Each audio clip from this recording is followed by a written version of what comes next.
بسم اللہ الرحمن الرحیم۔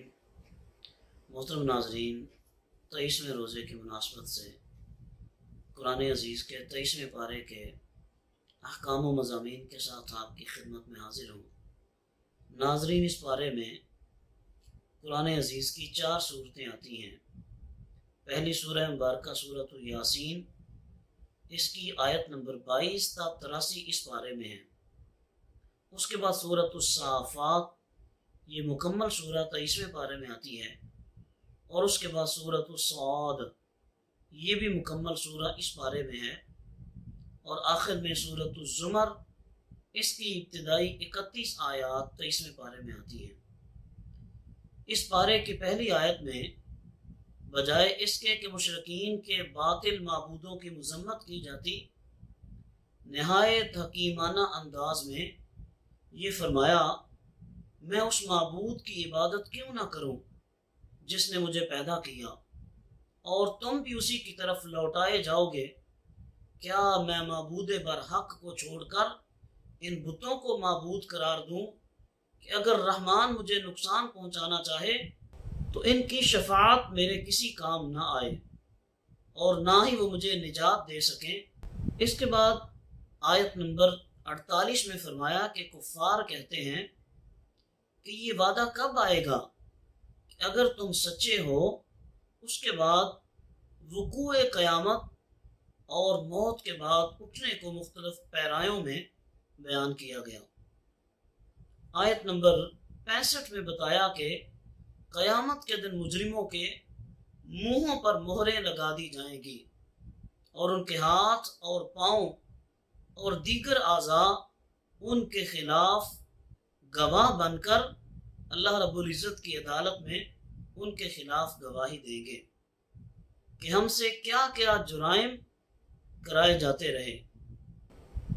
آیت نمبر 68 میں بتایا گیا کہ جسے ہم لمبی عمر دیتے ہیں تو ہم اس کی جسمانی بناوٹ کو ابتدائی حالت کی طرف الٹ دیتے ہیں، یعنی ایسی لمبی عمر کی دعا مانگنی چاہیے جس میں انسان کی عقلی، علمی، فکری اور جسمانی قوہ سلامت رہیں۔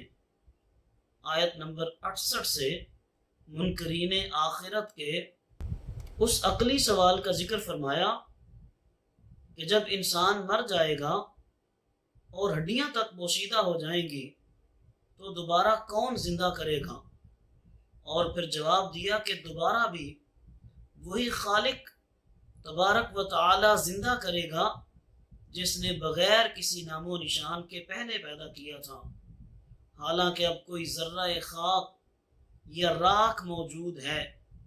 مزید فرمایا کہ اللہ تعالیٰ جب کسی چیز کا ارادہ فرماتا ہے تو فرماتا ہے کن، تو وہ چیز وجود میں آ جاتی ہے۔ کن کہنا بھی ضروری نہیں، صرف اللہ تعالیٰ کا ارادہ کافی ہے۔ اس کے بعد سورۃ الصافات، یہ سورہ مبارکہ مکہ المکرمہ میں نازل ہوئی۔ اس سورت کے شروع میں فرشتوں کی مختلف جماعتوں کی قسم کھا کر اللہ تعالیٰ نے اپنی وحدانیت کا ذکر فرمایا ہے۔ پہلے شیطان کا داخلہ عالم بالا کی طرف ہوتا تھا، مگر آیت نمبر 10 میں بتایا کہ اب اس کا داخلہ عالم بالا میں بند ہے، اور اگر وہ ادھر کا رخ کرے تو اس پر آگ کے انگارے برسائے جاتے ہیں۔ آیت نمبر 22 سے منکرین آخرت کی بے بسی کا ذکر ہے کہ وہ سر نگوں ہوں گے، ایک دوسرے کی مدد نہیں کر پائیں گے، اور سب داخل عذاب ہوں گے، کیونکہ جب انہیں دنیا میں دعوت توحید دی جاتی تھی تو وہ تکبر کی بنا پر اسے رد کرتے تھے۔ آیت نمبر 40 تا 49 میں اللہ تعالیٰ کے برگزیدہ بندوں کو آخرت میں عطا کیے جانے والی نعمتوں کا ذکر ہے کہ انہیں عمدہ میوے ملیں گے، وہ جنت میں اعزاز و اکرام کے ساتھ ایک دوسرے کے مقابل مسندوں پر بیٹھے ہوئے ہوں گے، سفید اور لذیذ شراب طہور کے جام گردش میں ہوں گے کہ جن سے نہ درد سر ہوگا اور نہ ہوش اڑیں گے، بہکر شرم و حیا حوریں ہوں گی، اور وہ بلند مقام سے جہنمیوں کا مشاہدہ کر رہے ہوں گے۔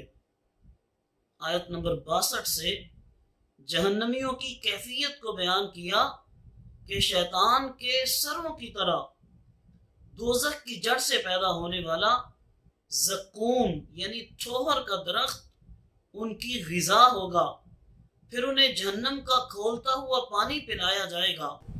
آیت نمبر 75 سے طوفان نوح سے نوح علیہ السلام کے ساتھ سالے مسلمانوں کے نجات پانے اور سرکشوں کے ڈبوئے جانے کا ذکر ہے۔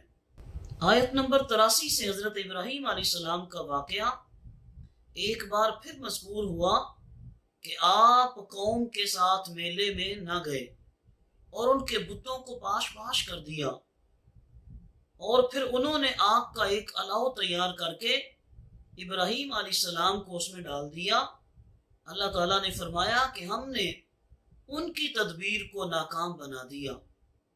اس کے بعد اسماعیل علیہ السلام کی ولادت کی بشارت، اپنے باپ کا ہاتھ بٹانے کی عمر کو پہنچنے کے بعد خواب میں ان کے ذبح کرنے کا حکم دیے جانے، اور پھر باپ بیٹے دونوں کے حکم ربانی کے سامنے سر تسلیم خم کرنے کا ذکر ہے۔ آیت نمبر 105 میں فرمایا کہ ابراہیم نے اپنا خواب سچا کر دکھایا اور اسماعیل کے فدیے کے طور پر غیب سے نمودار ہونے والے ایک مینڈے کے ذبح کیے جانے کا ذکر ہے، جسے قرآن نے ذبح عظیم قرار دیا ہے۔ اس کے بعد دیگر انبیاء کرام حضرت اسحاق، موسیٰ، ہارون، الیاس، الیاسین، لوط اور یونس علیہ السلام کا ذکر ہے۔ یونس علیہ السلام کے قوم سے بھاگ کر کشتی میں سوار ہونے، پھر قرہ اندازی کے ذریعے ڈولتی ہوئی کشتی سے دریا میں ڈالے جانے اور پھر مچھلی کے نگل جانے کا ذکر ہے، اور اللہ تعالیٰ کی شان اعجاز کے انہیں مچھلی کے پیٹ میں بھی سلامت رکھا۔ پھر انہوں نے توبہ کے ارادے سے یہ تسبیح پڑھی، لا الہ الا انت سبحانک انی کنت من الظالمین۔ اللہ عز و جل نے فرمایا اگر وہ تسبیح نہ پڑھتے تو قیامت تک مچھلی کے پیٹ میں رہتے۔ پھر اللہ تعالیٰ کے حکم سے مچھلی نے انہیں ساحل پر اگل دیا۔ وہ بیمار تھے، اللہ تعالیٰ نے ان کی حفاظت کے لیے لوکی کی ایک بیل کو اگا کر ان پر سایہ کر دیا۔ قرآن نے یہ بھی بتایا کہ وہ 1,00,000 سے زیادہ لوگوں کی طرف رسول بنا کر بھیجے گئے تھے۔ سورۃ الصافات کے آخر میں اللہ تعالیٰ کی تسبیح و حمد بیان کی گئی ہے۔ اس کے بعد انبیاء کرام علیہ السلام پر سلام بھیجا گیا ہے، اور یہ واضح کر دیا گیا ہے کہ تمام تعریفوں کا استحقاق صرف اللہ تعالیٰ کے لیے ہے۔ اس کے بعد سورۃ الصاد، یہ سورہ مبارکہ بھی مکہ المکرمہ میں نازل ہوئی۔ اس سورت میں کفار کے باطل عقائد، گزشتہ امتوں کی سرکشی اور تباہی، حضرت داؤد، سلیمان، ایوب علیہ السلام کے حالات اور قصہ آدم علیہ السلام و ابلیس کا ذکر ہے۔ اس سورت کی ابتدا میں قرآن کی قسم کھا کر فرمایا کہ کافر تکبر اور مخالفت میں پڑے ہوئے ہیں۔ اس کے بعد سرکار دو عالم صلی اللہ علیہ وسلم کی رسالت، نبی کریم صلی اللہ علیہ وسلم کے انتخاب پر اور بے شمار معبودوں کے بجائے الہ واحد کی عبادت پر کفار کے تعجب کا ذکر فرمایا۔ اس صورت میں قوم نوح، عاد و فرعون، سمود، قوم لوط اور اصحاب الایکہ کا ایک بار پھر ذکر کیا کہ انہوں نے رسولوں کو جھٹلایا، ان پر اللہ کا عذاب سچا ثابت ہوا۔ آیت نمبر 41 سے حضرت ایوب علیہ السلام اور ان کے مصائب کا ذکر ہے۔ اللہ نے انہیں حکم دیا اپنا پاؤں زمین پر مارو، ان کے پاؤں کی ضرب سے غسل اور پینے کے لیے ٹھنڈا پانی نکل آیا، اور مفسرین نے لکھا ہے کہ یہ ان کے لیے وسیلہ شفا بھی بنا۔ پھر اللہ تعالیٰ نے آزمائش کے طور پر اہل و مال کی جو نعمتیں ان سے سلب فرمائی تھی اور ان کو دگنی مقدار میں دوبارہ عطا فرما دی۔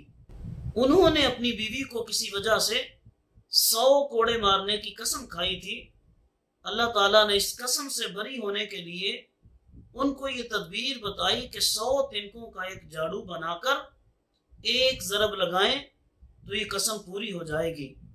اللہ تعالیٰ نے فرمایا کہ ایوب علیہ السلام صابر تھے، اللہ کے پیارے بندے تھے اور اس کی طرف بہت رجوع کرنے والے تھے۔ اگلی آیات میں ایک بار پھر ابراہیم علیہ السلام اور ان کی اولاد امجاد انبیاء کا ذکر ہے کہ یہ سب اللہ کے چنیدہ اور پسندیدہ بندے تھے۔ آیت نمبر 49 سے اہل تقوی کے لیے جنت کی نعمتوں کا ذکر ہے اور جہنمیوں کے لیے عذاب کی مختلف صورتوں کا ذکر ہے کہ ان کو پینے کے لیے کھولتا ہوا پانی اور جہنمیوں کے زخموں کی پیپ دی جائے گی، جبکہ اہل جنت کو طرح طرح کے پھل اور شراب طہور ملے گی۔ آیت نمبر 71 سے آدم علیہ السلام کی تخلیق، تمام فرشتوں کے انہیں سجدہ کرنے اور تکبر کی بنا پر شیطان کے سجدہ سے انکار کا ذکر ہے۔ اس کے بعد سورۃ الزمر، یہ سورہ مبارکہ بھی مکہ المکرمہ میں نازل ہوئی۔ اس سورت میں اللہ تعالیٰ کی توحید کا اس بات اور مشرکین کے شبہات کا ازالہ کیا گیا ہے۔ قرآن کی جلالت و عظمت اور مومنین کے اوصاف کا ذکر ہے اور قیامت کے وقوع اور حساب و کتاب کا ذکر ہے۔ اس سورت کی ابتدا میں حکم فرمایا کہ دین کو اللہ کے لیے خالص کرو۔ مشرک یہ کہتے ہیں کہ ہم اپنے معبودوں کی عبادت اس لیے کرتے ہیں کہ وہ ہمیں اللہ کے قریب کر دیں گے۔ اللہ نے فرمایا کہ وہ جھوٹے کافروں کو ہدایت نہیں دیتا۔ آیت نمبر 9 سے اللہ تعالیٰ نے فرمایا کہ عالم اور جاہل برابر نہیں ہو سکتے۔ جو اپنی راتوں کو سجدہ اور قیام میں گزارے، آخرت کے عذاب سے ڈرتا رہے اور اللہ کی رحمت پر یقین رکھے، ان کا مرتبہ بلند ہے۔ تعلیم امت کے لیے رسول اللہ صلی اللہ علیہ وسلم کو فرمایا، آپ کہیے کہ مجھے خالص اللہ کی عبادت کا حکم دیا گیا ہے، مجھے سب سے پہلا مسلمان بننے کا حکم دیا گیا ہے اور میں اپنے دین و عبادت کو اللہ کے لیے خالص کرتا ہوں۔ آیت نمبر 15 سے غیر اللہ کی عبادت کرنے والوں کے لیے عذاب شدید اور بتوں کی عبادت سے اجتناب کرنے والوں اور اللہ کی طرف رجوع کرنے والوں اور اچھی بات سن کر پیروی کرنے والوں کو بشارت دینے اور ہدایت دینے کا ذکر ہے۔ آیت نمبر 22 میں فرمایا، اللہ جس کے سینے کو اسلام کے لیے کھول دیتا ہے تو وہ اپنے رب کی طرف نور ہدایت پر قائم رہتا ہے۔ آیت نمبر 27 سے فرمایا کہ ہم نے نصیحت کے لیے اس قرآن میں ہر قسم کی مثالیں بیان کی ہیں۔ یہ قرآن عربی میں ہے اور اس میں کوئی کجی نہیں۔ اللہ تعالیٰ 2 شخصوں کی مثال بیان فرماتا ہے، ایک وہ ہے جو کئی متضاد خیالات لوگوں کی غلامی میں ہے اور دوسرا وہ ہے جو صرف ایک شخص کا غلام ہے۔ کیا دونوں برابر ہو سکتے ہیں؟ یعنی جو اللہ وحدہ لا شریک کا بندہ ہے، اس کا قلب ایمان و ایقان اور نور ہدایت کی نعمت سے معمور ہوگا اور اسے صرف ایک مالک کو راضی کرنا ہے، یہ مومن کامل ہے۔ اور مشرک جو باطل معبودوں کا پجاری ہے، وہ تشکیک اور وہم میں مبتلا ہے، اسے سجائی نہیں دیتا کہ کس معبود کو راضی کرے اور کس کو ناراض۔